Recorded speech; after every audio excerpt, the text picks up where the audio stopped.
Hey everyone, it's Paula MacLean again, and welcome back to the next module, and this one is called Strategic Planning. It's not rocket science.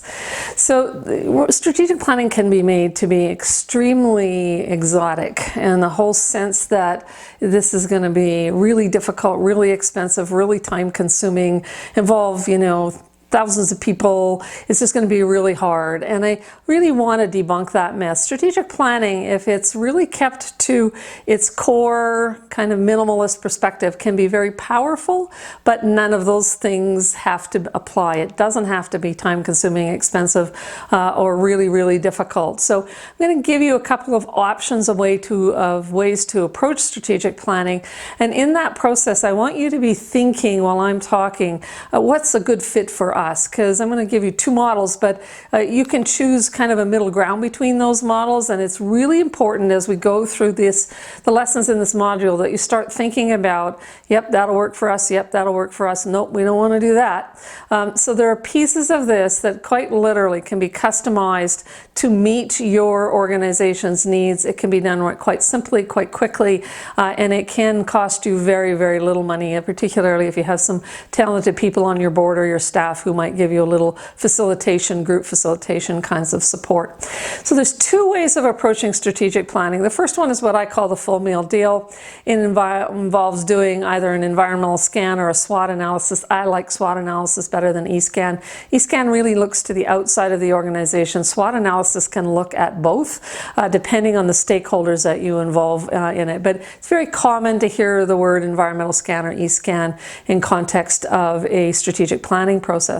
SWOT analysis, the SWOT, stands for strengths, weaknesses, opportunities, and threats. You'll see kind of variations on those words sometimes. Sometimes it's opportunities and trends. I like the word trends, but you could add two T's to make it a SWOT, and add trends and threats. It's important to look at threats, is what I'm saying. I don't want to replace threats with trends because they're not the same thing. We also usually do some form of a stakeholder survey, and we'll talk about who those stakeholders are in just a little bit, and sometimes focus groups, and then inevitably we also have a planning retreat which has representatives from a large number of the stakeholder groups that you will typically think should be involved in the strategic planning process. So the idea is to give everyone a say. The idea is to do some gathering of information that actually looks beyond the four walls of the organization, doesn't just involve just the board or just staff members. The strategic plan should be followed by an operating plan, and I'll talk a little bit more about that. But the second choice is then what I call a quick planning process, and that includes some stakeholder engagements, usually a group SWOT analysis, and then a planning retreat. Now, some people would say that's not a strategic plan, and I'm going to tell you from almost 40 years of working in this sector, this second one can lead to a strategic plan, assuming that the goals are truly strategic. So we really want to make sure this is not just a kind of a quick and dirty thing that kind of gets rushed, and that the details of which kind of get brushed over. That's not good. So quick should not mean fast and therefore superficial. Quick should mean that we don't spend as much time at it, but if we still have good strategic goals that really define the future of the organization over, let's say, a 3-year time frame, then it really doesn't matter the amount of time that it takes. What matters is the goodness and the appropriateness of the goals.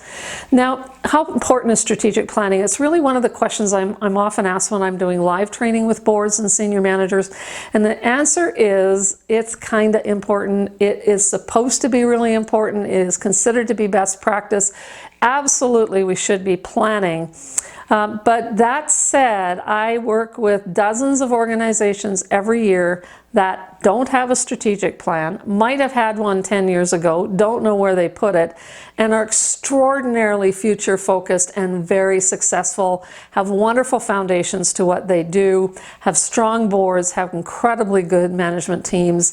And so strategic planning alone is not going to create success for your organization. It should create a vision for your future that is helpful to you moving down the road that says, we know where we're going going and we're lined up to use our resources. Remember, the resources you use are people, money, and time. So our people, money, and time are lined up behind our strategic plan so we know where our priorities are. So when I say it's kind of important, it is important to have a strategic plan, but what is the piece of it that's important is to have a good strategic plan, and it's not the only thing that you need. In other words, if you have a great strategic plan and you spent $10,000 creating it and the goals are awesome and it's exactly what you wanted and you're really happy with it, and then you don't manage your organization well, your strategic plan will fail because the operational end has failed.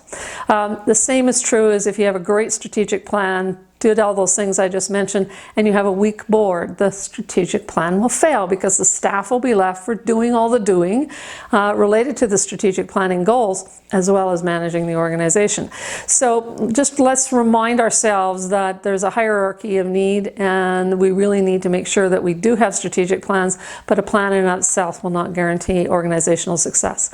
So my encouragement to you is to create a planning process which makes sense to you, and spend a good amount of time. And I'm going to say you should, if you have 100% time to put into a strategic plan, 20% of that should be spent in deciding how to do the process. If you do that, the rest of the 80% will flow nicely. You'll know exactly what you're spending, how much time you're spending, who's going to be engaged, and etc. So it's pretty important that you make sure that you spend some time up front planning to plan. The factors that are going to weigh heavily on this conversation of when you decide how to do this are how large your organization is, how much money do you have to spend on this process, because that determines whether you do it internally with existing talent and facilitation, or you contract with somebody outside the organization to facilitate and support the process. The challenges that your organization is facing, so if this is a cycle in your organization's life where you're really short for money, where you're losing funding from certain funding organizations, where you're laying off staff, whether your programs are shrinking, that is going to take longer to try and figure out what are your strategies to solve those problems going forward than it would be if you're at a point of stability where money is flowing and your funders are cooperative and you've got great services and your staff team is relatively stable. That kind of thing will take you less time because you've got a foundation under which you can do your strategic planning, which will kind of move it along and make it a little bit easier. The fact that you have to have stakeholder input is absolutely critical to this. Please do not do a board retreat and have no other strategic or stakeholder input into your strategic planning process. It really helps if they are engaged in the planning to plan process. So you're going to reach out to them and say to the people who use your services, to board members, to past board members, to volunteers, to members, to executive director, senior management team, all of your line staff, your program staff, inside your organization. So again, depending on the size of your organization, that could be 10 people, or it could be 100 people. It could be 1,000 people quite easily. So the process of getting ready to go is what creates the buy-in for the stakeholders. So we always have a big announcement and a rollout when the strategic plan, or we should have a rollout when the strategic plan is done. I think we should have a roll-in where we actually announce to everybody, hey, we're in our strategic planning cycle. This is once every 3 years we do that. We're going to be touching base with you and we'll have a bunch of questions. So get ready, block out these dates, these dates, these dates. That's the kind of stuff we want to put some rah-rah to create the buy-in and the interest at the front.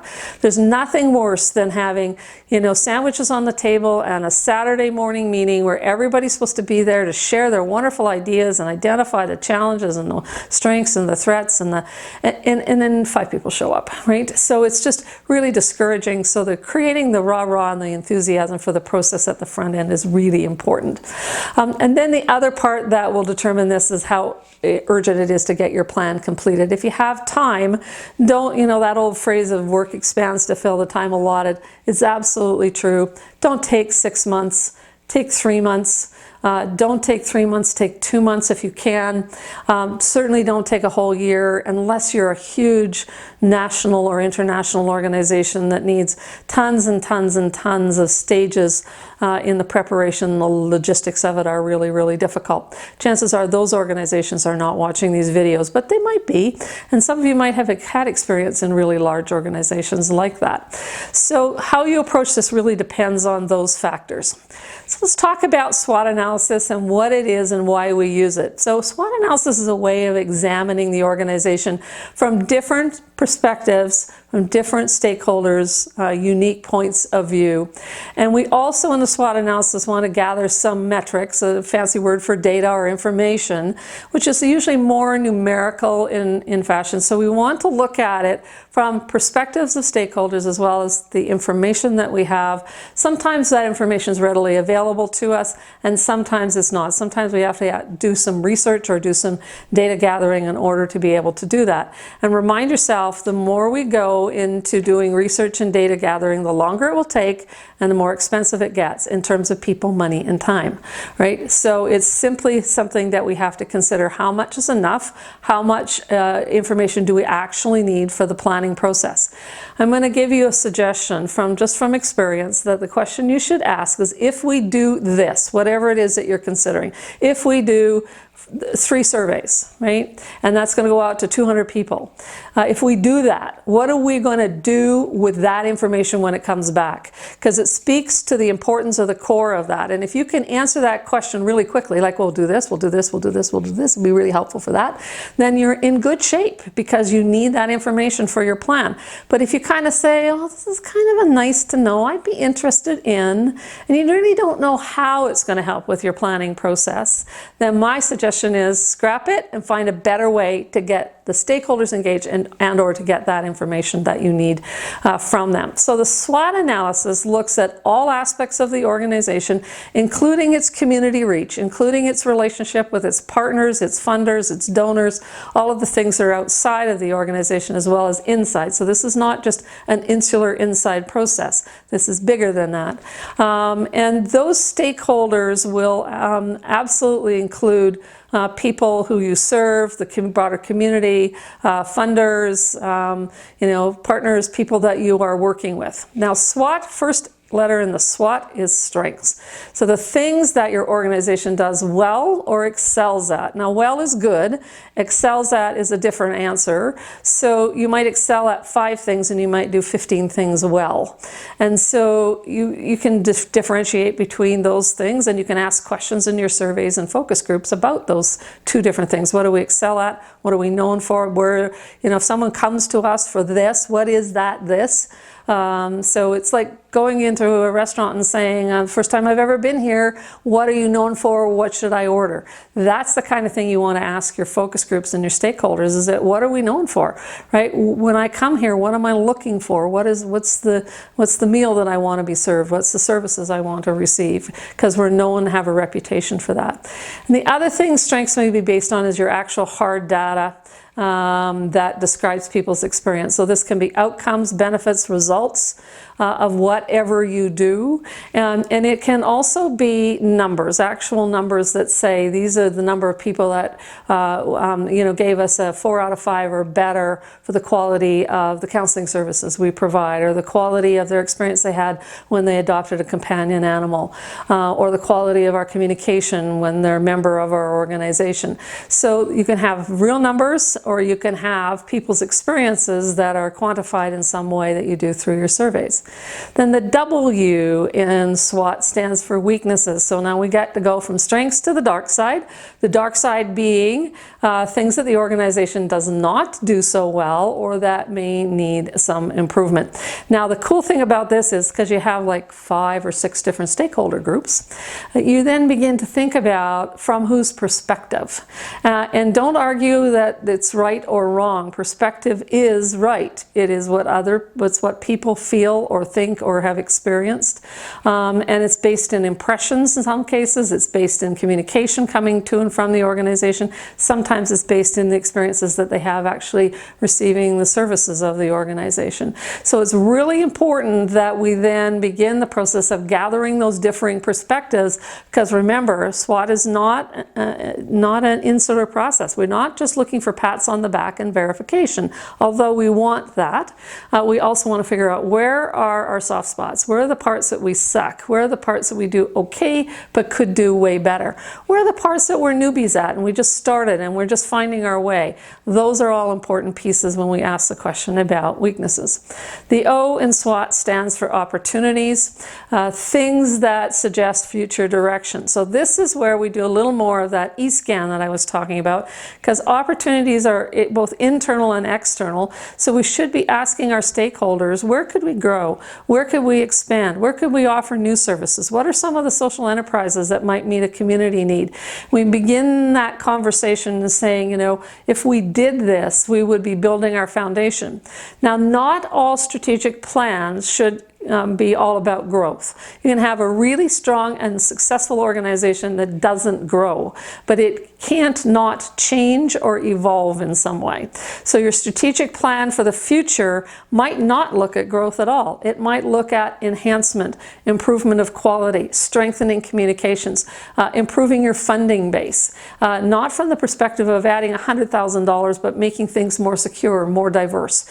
So it's entirely appropriate that your strategic plan be what you want it to be. Hence the 20% at the front end of your total time allotted. So if you're going to spend 6 months doing this, 6 months, 4 weeks, 24 weeks, you're going to spend at least 2.5 weeks at the front end just talking about the process that you're going to go through to achieve the result that you want at the end of 6 months. So the planning to plan is really something you want to think about. And are we growth oriented? Are we kind of status quo oriented with some enhancements and some strengthening and building of foundations and diversifying revenue and those kinds of things?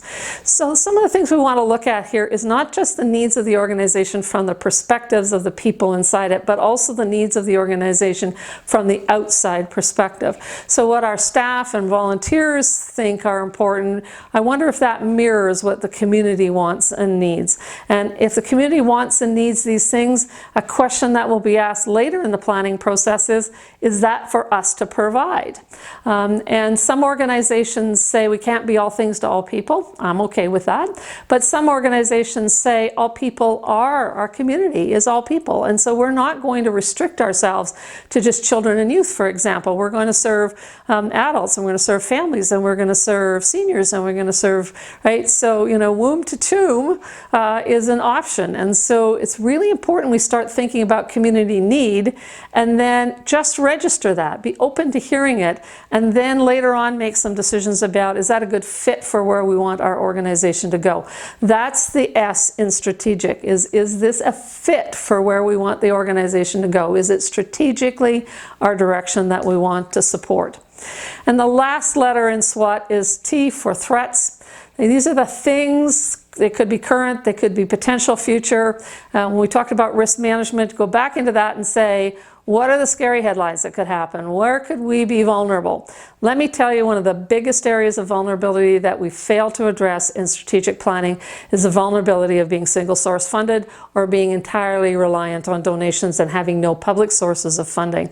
That is more common in the United States than it is in Canada. In Canada, we have a ton of public funding, but then we get kind of complacent. Oh, we've got $4.5 million from all the same branch of government and the same department of the same branch of government, and we're really good. We're secure, and people have jobs. And the problem is one stroke of the pen, a change in the minister, a change in the government of the province that you're living in, or state you're living in. In fact, everything can go out the window, or things can begin to shrink, and there's very little that you can do about that. So diversification of revenue is critical. And don't think, when you hear me here say diversification, I do not mean just fundraising.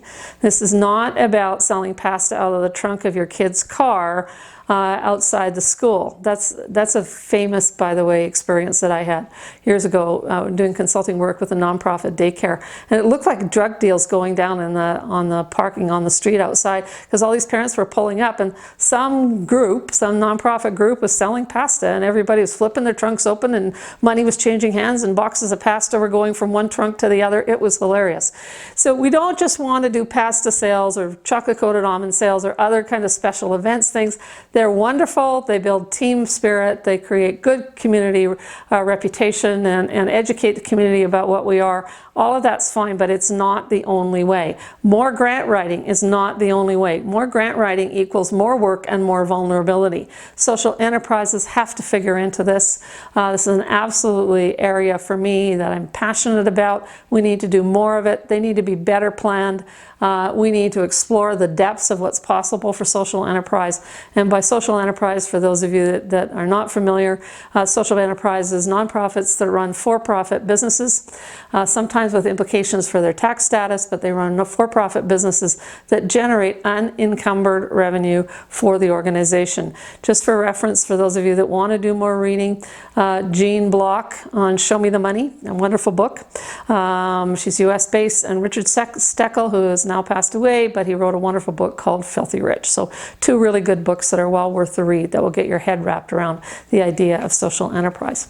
Strategic plan then should focus on building on your strengths, improving your weaknesses, capitalizing on opportunities that exist, and mitigating the threats. Okay, so those are the pieces that we need to make sure we're doing when we're doing strategic planning. That brings us to the end of this lesson, and I hope you'll continue on with the next lesson. See you in a minute.